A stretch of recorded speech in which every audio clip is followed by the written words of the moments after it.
African airlines have reported a 13.6% increase in demand for foreign passengers in April 2025, part of this air passenger market analysis report from IATA. There is some of the highlights there. Nice little acronym, RPK, Revenue Passenger Kilometers, up 8.8% year on year. Strongest growth since January. This is a monthly report that IATA puts out.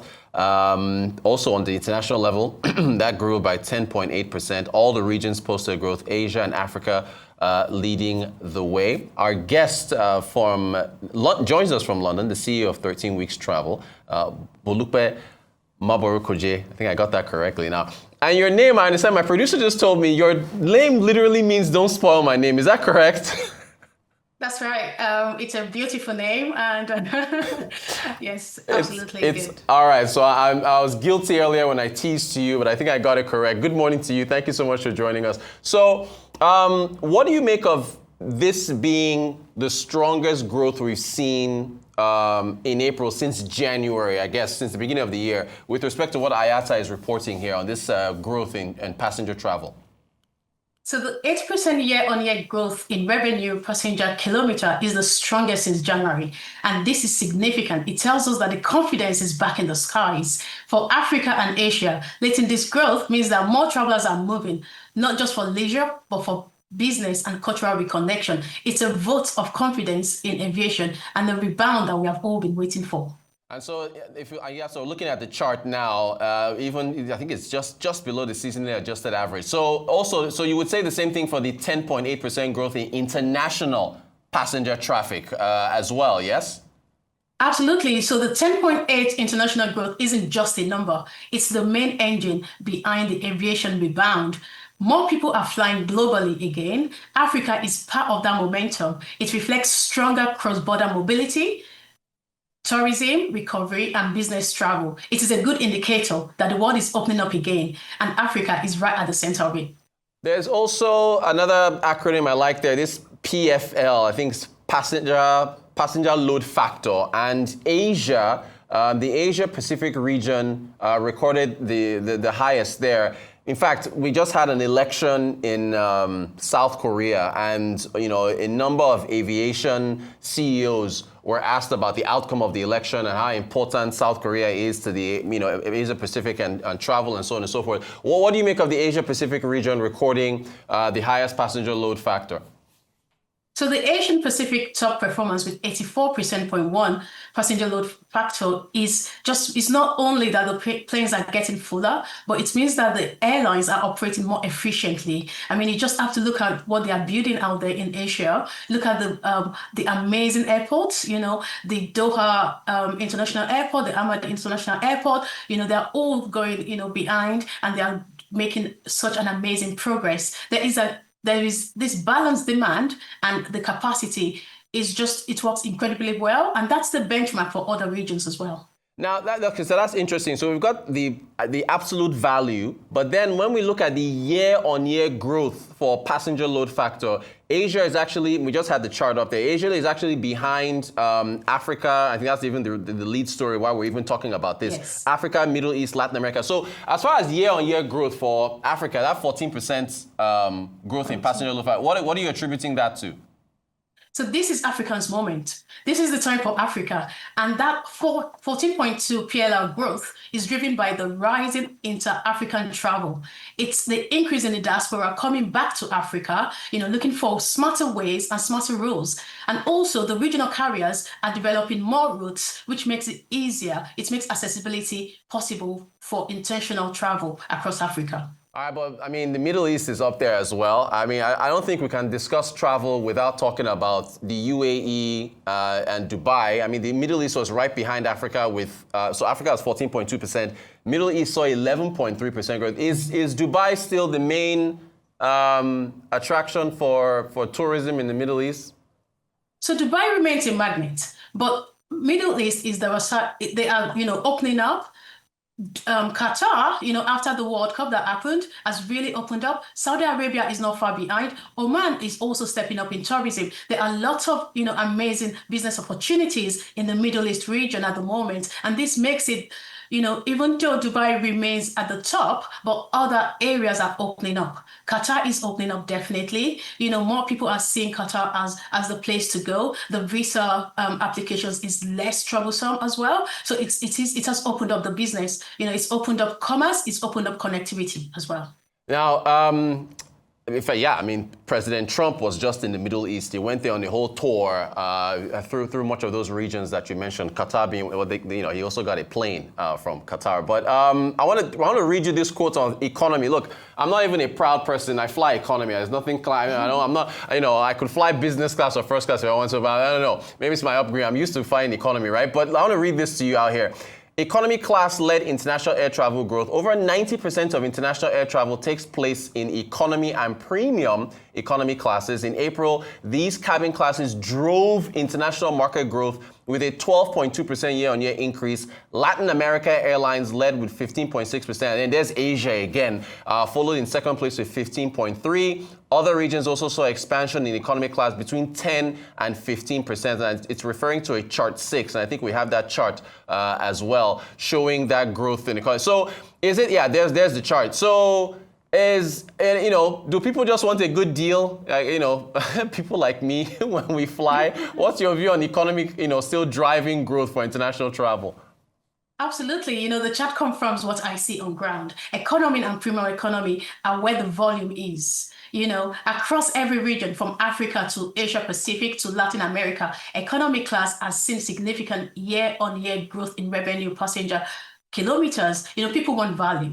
It's when you think about it, they'll rather spend more on the travel experience than, spend on just being in the cabin. So this is what we are seeing in Africa, where, we saw one of the strongest showing in economy class growth. This reflects a rising aspirational middle class and, a growing appetite for travel among groups, families and young entrepreneurs. Group travel in particular thrives in economic cabin. It is accessible, it is practical, and it is efficient as well. So do you see, with economy class bookings growing 12.2% in April, does that trend continue? You're going to see that growing further where it still continues to lead?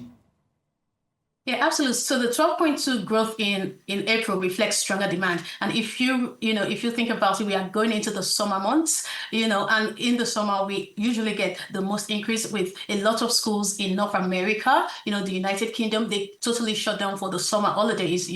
Most places have about 6 weeks of summer holidays to 8 weeks. So that means that there will definitely be an increase. So this is what we are seeing on ground. Airlines are also improving the economy experience. We are seeing more flexible, fare classes. We're seeing better seat configuration and, enhanced in-flight entertainment as well. Even in the basic economy, right, where you're just told to, take just one luggage, maybe just a 22 kg luggage, we are experiencing better food, better entertainment. So when you think about it, there's value in economy class as well. All right, well, look, we have to touch on something that is, a touchy subject for us that travel here in Africa. I mean, you're in London, but I mean, you're well aware of some of these challenges. Improving the flight experience in Africa. We've still got, delays on some airlines. My colleague, one of my colleagues that just was in Abidjan on assignment for Arise News, he had a really terrible experience flying from Lagos to Abidjan and then back from Abidjan back to Lagos. I don't want to mention the airline, but it was really bad. And it's to the point where we had a long discussion on this yesterday about how we even want to put together a package, a report on the issues with flights being delayed, passengers not being notified. Even domestically in Nigeria, we still have these issues with flight delays and so on. Well, from your view, I mean, you run a travel agency, right? So you deal with this all the time. What is this a quality assurance? Why do we keep having these issues, these delays and these issues with these hurdles traveling within the continent with airlines?